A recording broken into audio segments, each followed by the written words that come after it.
Hi friends, ഇന്നത്തെ വീഡിയോയിൽ നമുക്ക് മൾട്ടിപ്ലക്സ് കമ്മ്യൂണിക്കേഷൻ സിസ്റ്റത്തെ കുറിച്ചൊന്ന് ശ്രദ്ധിക്കാം. നിങ്ങൾക്കറിയാം, ഈ കാലഘട്ടത്തിൽ നമ്മുടെ വാഹനങ്ങളിൽ ഒരുപാട് ടെക്നോളജികൾ ഉണ്ടാവുന്നതിന്റെ ഫലമായിക്കൊണ്ട് തന്നെ ഒരുപാട് അധികം മൊഡ്യൂളുകളും കൺട്രോൾ മൊഡ്യൂളുകളും സെൻസറുകളും ആക്ച്വേറ്ററുകളും ആവശ്യമായിട്ട് വരാറുണ്ട്. അപ്പൊ ഇങ്ങനെ ഒരുപാട് കോമ്പോണൻസ് കൂടുന്നതിനനുസരിച്ച് അതിനനുസരിച്ചുള്ള വയറിംഗ് ഹാർനസ് കൂടുതലായിട്ട് വരും. നമ്പർ ഓഫ് കോമ്പോണൻസ് കൂടുമ്പോൾ വാഹനത്തിന്റെ വെയിറ്റ് കൂടും, അതുപോലെ തന്നെ പ്രൊഡക്ഷൻ കോസ്റ്റ് കൂടും, അതുപോലെ വയറിംഗ് കൂടുന്നതനുസരിച്ച് ഫോൾട്ടുകളുടെ എണ്ണം കൂടും.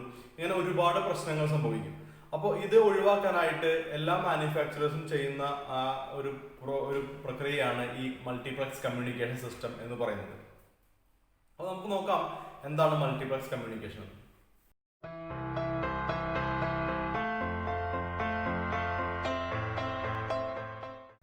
മൾട്ടിപ്ലക്സ് കമ്മ്യൂണിക്കേഷൻ എന്താണെന്ന് നോക്കുന്നതിന് മുമ്പായിട്ട് നമുക്ക് നോക്കാം എന്തുകൊണ്ടാണ് ഇതിന്റെ ആവശ്യകത എന്നുള്ളത്. ഇപ്പം ഇവിടെ ഒരു സിമ്പിൾ ആയിട്ടുള്ള ഒരു ഡയഗ്രാം വരച്ചിട്ടുണ്ട്. ഇപ്പോൾ കൺവെൻഷണൽ സിസ്റ്റത്തിൽ മുൻകാലങ്ങളിൽ നമ്മൾ ഉപയോഗിച്ചിരുന്നതെന്ന് പറഞ്ഞാൽ വെറുതെ നോർമൽ വയറിംഗ് ആണ് ഉപയോഗിച്ചിരുന്നത്. അപ്പോൾ സംഭവിക്കുന്നത് എന്താണ്?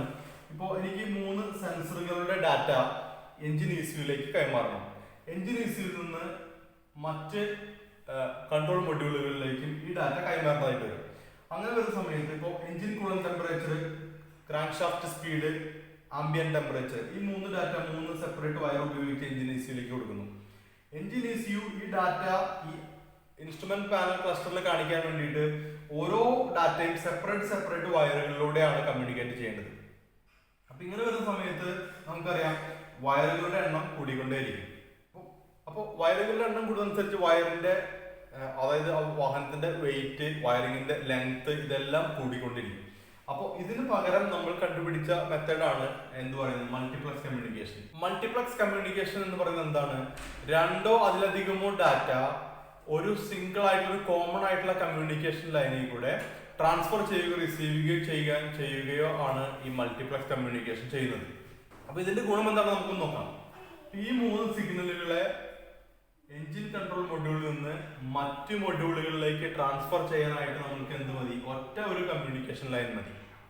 ഈ ഒറ്റ ഒരു കമ്മ്യൂണിക്കേഷൻ ലൈനിലൂടെ ഈ ഡാറ്റകളെ മുഴുവൻ മറ്റുള്ള കൺട്രോൾ മൊഡ്യൂളുകളിലേക്ക് കൈമാറ്റം ചെയ്യാൻ സാധിക്കും എന്നുള്ളതാണ് മൾട്ടിപ്ലക്സ് കമ്മ്യൂണിക്കേഷന്റെ ഏറ്റവും വലിയ ഗുണം. അപ്പോൾ സാധാരണഗതിയിൽ പലതരത്തിലുള്ള കമ്മ്യൂണിക്കേഷൻ സിസ്റ്റം നമ്മൾ ഉപയോഗിക്കുന്നുണ്ട്, വാഹനങ്ങളിൽ ഉപയോഗിക്കുന്നുണ്ട്. അത് നിങ്ങൾക്ക് വളരെ കോമൺ ആയിട്ട് അറിയാം. CAN communication system, LIN communication, AVC LAN, അതല്ലെങ്കിൽ ബീൻ കൺട്രോൾ സിസ്റ്റം, മോസ്റ്റ്, അതല്ലെങ്കിൽ ഫ്ലെക്സ്റേ, ഇങ്ങനെ തുടങ്ങി ഒരുപാട് തരത്തിലുള്ള കമ്മ്യൂണിക്കേഷൻ സിസ്റ്റം ഇന്നത്തെ വാഹനങ്ങളിൽ അവൈലബിൾ ആണ്. അപ്പോൾ കമ്മ്യൂണിക്കേഷൻ സിസ്റ്റത്തെ കുറിച്ച് അറിഞ്ഞിരിക്കുമ്പോൾ തന്നെ അതിന്റെ ടോപ്പോളജിയെ കുറിച്ച് നമ്മൾ അറിഞ്ഞിരിക്കണം. അതായത് ടോപ്പോളജി എന്ന് ഉദ്ദേശിക്കുന്നത് എങ്ങനെയാണ് ഓരോ കമ്മ്യൂണിക്കേഷൻ സിസ്റ്റത്തിലും കൺട്രോൾ മൊഡ്യൂളുകൾ തമ്മിൽ കണക്ട് ചെയ്തിരിക്കുന്നത് എന്നുള്ളതാണ് ടോപ്പോളജി എന്നുകൊണ്ട് ഉദ്ദേശിക്കുന്നത്. ഒരു എക്സാമ്പിൾ നോക്കാം. സാധാരണ രീതിയിൽ 3 തരത്തിലുള്ള ടോപ്പോളജിയാണ് സാധാരണയായിട്ട് ഉപയോഗിക്കാറ്. അതിലൊന്നാണ് ബസ് സ്റ്റൈൽ എന്ന് പറയുന്നത്.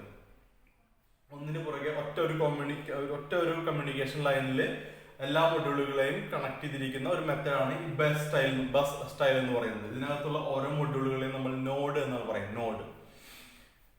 ഇതിന് എക്സാമ്പിൾ ആണ് ക്യാൻ കമ്മ്യൂണിക്കേഷൻ സിസ്റ്റം. അപ്പൊ ക്യാൻ കമ്മ്യൂണിക്കേഷൻ സിസ്റ്റം ഒരു ബസ് സ്റ്റൈലിലാണ് പിടിപ്പിച്ചിരിക്കുന്നത്. അതുപോലെ തന്നെ ഈ സിസ്റ്റത്തിനകത്ത് എല്ലാ മൊഡ്യൂളുകളും മാസ്റ്റർ മൊഡ്യൂളുകളാണ്, അല്ലെങ്കിൽ മാസ്റ്റർ ഇസിയു ആണ്. എന്ന് വെച്ചാൽ ഒരു മൊഡ്യൂളിൽ നിന്ന് മറ്റൊരു മൊഡ്യൂളിലേക്ക് കമ്മ്യൂണിക്കേറ്റ് ചെയ്യാനായിട്ട് സാധിക്കും, അല്ലെങ്കിൽ എല്ലാ മൊഡ്യൂളുകൾക്കും പരസ്പരം കമ്മ്യൂണിക്കേറ്റ് ചെയ്യാനായിട്ട് സാധിക്കും. അതുകൊണ്ടാണ് ഇതിന്റെ മാസ്റ്റർ മൊഡ്യൂൾ എന്ന് പറയുന്നത്. ഇനി മറ്റൊരു തരത്തിലുള്ള സിസ്റ്റമാണ് റിംഗ് അല്ലെങ്കിൽ ഡൈസി ചെയിൻ എന്ന് പറയുന്ന സിസ്റ്റം. അതായത് ഇസിയു പലതരം ഇസിയുകളെ കണക്ട് ചെയ്തിരിക്കുന്ന ഒരു റിംഗ് സ്റ്റൈലിലാണ്, ഒരു റൗണ്ട് സ്റ്റൈലിലാണ് കണക്ട് ചെയ്തിരിക്കുന്നത്. അതായത് നമ്മൾ മനസ്സിലാക്കേണ്ടത് ഇത് റൗണ്ട് രൂപത്തിൽ വാഹനത്തിൽ പിടിപ്പിച്ചു എന്നുള്ളതല്ല. അതായത് ആ വയറിംഗ് ഡയഗ്രാം എടുത്ത് മനസ്സിലാക്കി കഴിഞ്ഞാൽ ഇങ്ങനെ ഒരു റിംഗ് സ്റ്റൈലിലാണ് ആ കണക്ഷൻസ് ഉണ്ടാവുക. ഇതിന്റെ പ്രത്യേകത എന്ന് പറയുന്നത്, ഇപ്പം ഒരു ലൈൻ ഇവിടെ ഡിസ്കണക്ട് ആവുകയോ ഓപ്പൺ ആവുകയോ ചെയ്താലും തിരിച്ച് ഈ ലൈനിലൂടെ എല്ലാ മൊഡ്യൂളുകളും തമ്മിൽ കമ്മ്യൂണിക്കേറ്റ് ചെയ്യാനായിട്ട് സാധിക്കും. അപ്പൊ ഇങ്ങനെയുള്ള ഒരു സ്റ്റൈലിനെയാണ് റിംഗ് അല്ലെങ്കിൽ ഡെയ്സി ചെയിൻ കമ്മ്യൂണിക്കേഷൻ എന്ന് പറയുന്നത്.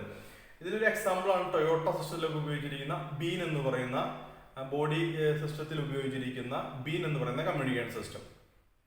ഇനി മറ്റൊരു കമ്മ്യൂണിക്കേഷൻ ആണ് star style communication, star type communication. ഇതിന് നിങ്ങൾക്ക് കാണാം സ്റ്റാർ രൂപത്തിലാണ് ഓരോ മൊഡ്യൂളുകളെയും കമ്മ്യൂണിക്കേറ്റ് ചെയ്യുന്നത്. ഇതിന്റെ പ്രത്യേകത എന്താണെന്ന് വെച്ച് കഴിഞ്ഞാൽ ഈ രണ്ട് മൊഡ്യൂളുകൾ തമ്മിൽ നേരിട്ട് കമ്മ്യൂണിക്കേറ്റ് ചെയ്യാനായിട്ട് സാധിക്കില്ല.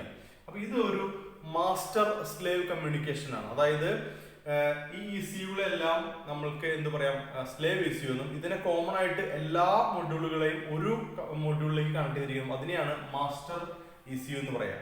അപ്പോൾ എല്ലാ മൊഡ്യൂളുകളും കമ്മ്യൂണിക്കേറ്റ് ചെയ്യുന്നത് മാസ്റ്റർ ECU ആയിട്ട് മാത്രമാണ്. മാസ്റ്റർ ECUവിന് മാത്രമാണ് ഈ ഡാറ്റ മറ്റുള്ള ECUകളിലേക്ക് കമ്മ്യൂണിക്കേറ്റ് ചെയ്യാനായിട്ട് സാധിക്കുള്ളൂ.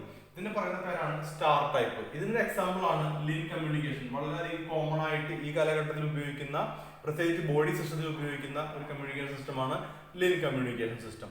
ലിൻ ഇതിനെ ലോക്കൽ ഇന്റർകണക്ട് നെറ്റ്വർക്ക് എന്ന് പറയും.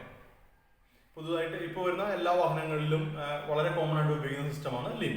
അപ്പോൾ ഇങ്ങനെ ഇത്തരത്തിലുള്ള ഈ കമ്മ്യൂണിക്കേഷൻ സിസ്റ്റം ഉപയോഗിക്കുമ്പോഴുള്ള ഗുണം ഞാൻ നേരത്തെ പറഞ്ഞ പോലെ തന്നെ വയറിംഗ് ഹാർനസിന്റെ വലിപ്പം, ലെങ്ത് എല്ലാം കുറയ്ക്കാനായിട്ട് സാധിക്കുന്നു.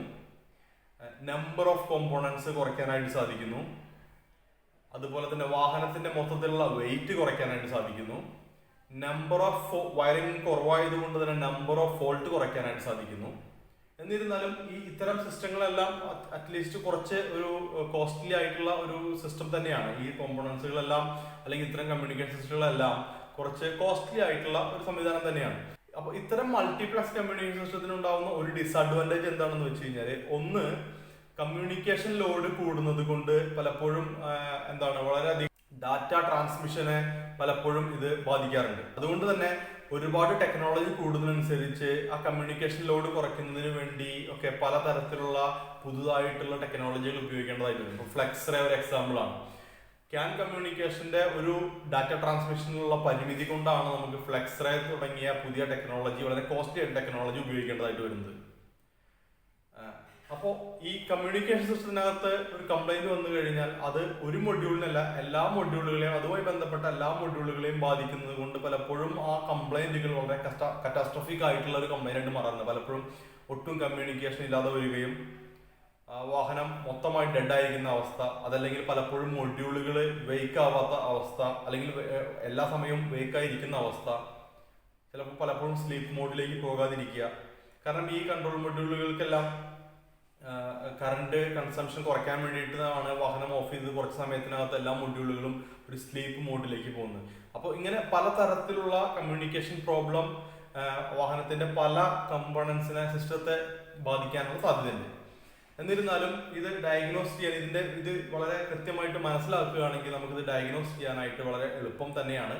അപ്പം ഇനി വരുന്ന വീഡിയോയിൽ നമുക്ക് ക്യാൻ കമ്മ്യൂണിക്കേഷൻ സിസ്റ്റത്തെ കുറിച്ചും അതെങ്ങനെയാണ് ഡയഗ്നോസ് ചെയ്യുന്നതിനെ കുറിച്ചും ആ ക്യാൻ കമ്മ്യൂണിക്കേഷന്റെ കണക്ഷനും ടോപ്പോളജിയും എന്താണെന്നും നമുക്ക് അടുത്ത വീഡിയോയിൽ മനസ്സിലാക്കാം. അപ്പോൾ ഈ വീഡിയോയിൽ വളരെ ബേസിക് ആയിട്ടുള്ള മൾട്ടിപ്ലക്സ് സിസ്റ്റം എന്താണ് എന്നാണ് നമ്മൾ പറഞ്ഞിരിക്കുന്നത്. അപ്പോൾ ഈ പറഞ്ഞ കാര്യങ്ങൾ നിങ്ങൾക്ക് മനസ്സിലായി എന്ന് വിശ്വസിക്കുന്നു.